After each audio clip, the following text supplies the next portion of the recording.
Hello fellow travelers! In this video we'll take a look at the Feast of the Departed Warriors event. I'll show you how to earn a lot of points in a pretty chilling manner without even being powerful, so you could get good and flex those points.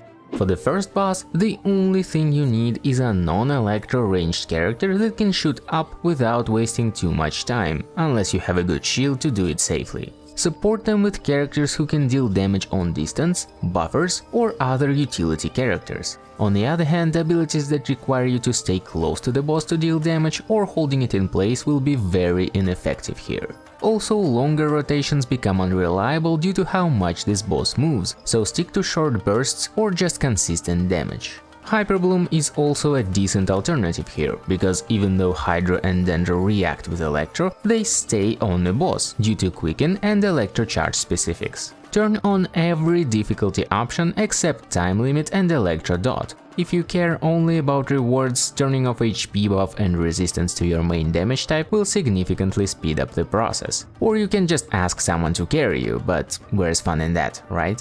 As for buffs, just pick whatever suits your team, and even though you'll have to move a lot, movement speed is unnecessary here, as well as extra healing if you have a character who can provide it. In the very beginning, get hit by the first big AoE to immediately activate boss and rage state. It also works if you just stay near one of the electro crystals or avoid the damage using burst iframes, but it doesn't work with dashing iframes. This will force the boss to destroy the crystals around the arena and unleash heavy hitting thunderbolts, but you won't get hit by them if you just hug the boss. Most importantly, boss becomes extremely predictable after that, and the rest of the fight is all about moving just enough to avoid its attacks, but not too much to still deal as much damage as possible. So here's how you do it.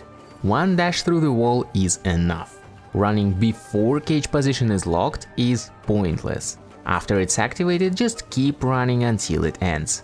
If boss flies up, there will be 3 strikes in a row, and again one dash is enough to avoid each of them.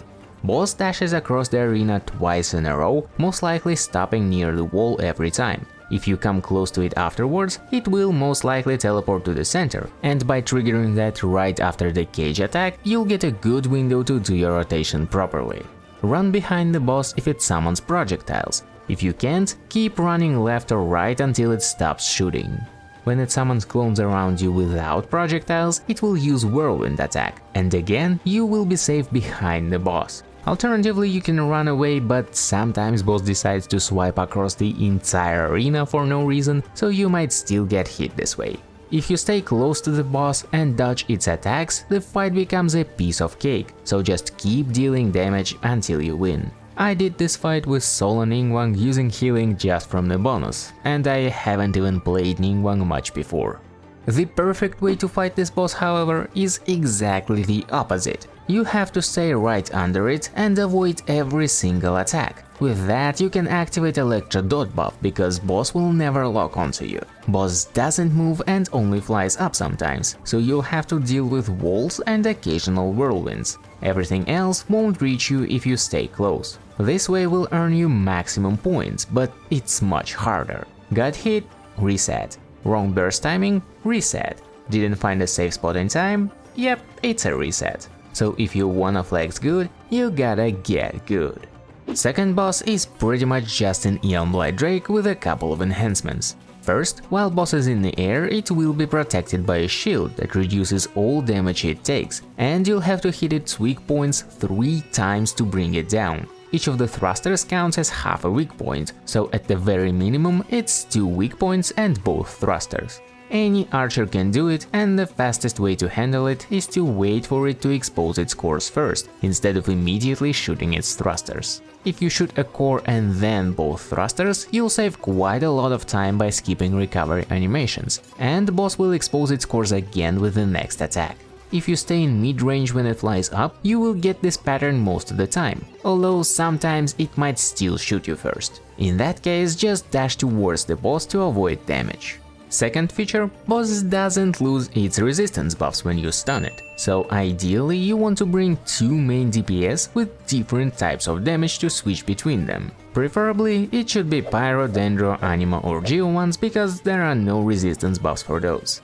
Other than that, the boss is pretty simple and very similar to the normal one. Just stay close, get out of its way and delay your dashes. Boss repeats the same pattern over and over. Charged attack, flies up, charged attack, fights on the ground. Remember that you don't have to charge your shots to stun the boss, and you don't even have to shoot its core while boss is on the ground, because a lot of attacks can actually reach it, so just pay attention and note the ways to reliably do so for your team. And as usual, boss takes very little damage while it's waking up, so don't waste your resources in the very beginning. Unfortunately, I'm still free to play and I didn't get Yoimiya, so for this one I've been chilling with Tighnari and Yanfei. And I didn't even use any healing. Third fight against Wishab's duo is again pretty similar to the normal one. Their main feature is that they drain your energy, but it's just a single attack with a pretty distinguishable animation for each of them that you can dodge to prevent that. Also, here you'll have to kill them both at the same time, otherwise they'll keep reviving each other. Just keep track of their HP and split your damage equally between them. During the fight, stick mostly to Electro Bishop because it has only ranged attacks, while Cryo one will gladly move towards you. This way you'll be able to damage them both with your AoEs, but Electro Bishop might go down faster because of that, so switch to Cryo one when it comes closer if you have to. For maximum efficiency, stick to Animo or Geo because bosses don't have extra resistances to those. Take your time dodging the nastiest attacks if you can't ignore them, and bring some way to easily deal with the pillar, most likely in form of claymore wielding characters or Zhongli. Unless you are a big fan of rhythm games, of course.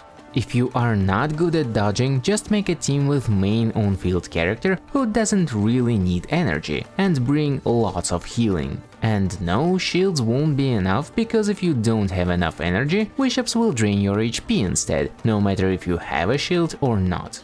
This fight went smoothly with Saving Private Hazel team and extra healing buff, but it could be any other durable team as well. Fun fact, it was about as good as this team, which might seem much more powerful at first. As for the last fight, getting all the rewards is easy if you turn off HP and resistance buffs. Just apply everything you've learned. Meanwhile, I'll probably keep grinding for the rest of the event to see if I can get the perfect score there too. So let me know in the comments if you managed to get into 75-50 club for the first 3 and how many points you got in the last one. And if you liked the video, don't forget to actually like the video. You can also support me on Boosty if you wanna help me dedicate more time to making videos, because I can't monetize my channel otherwise, and so far it's been just pure enthusiasm. And who knows, maybe I'll finally finish that Star Rail guide sooner if you do. But anyway, that's all I have for you this time, fellow travelers. Good luck with your fights and have a great rest of your day.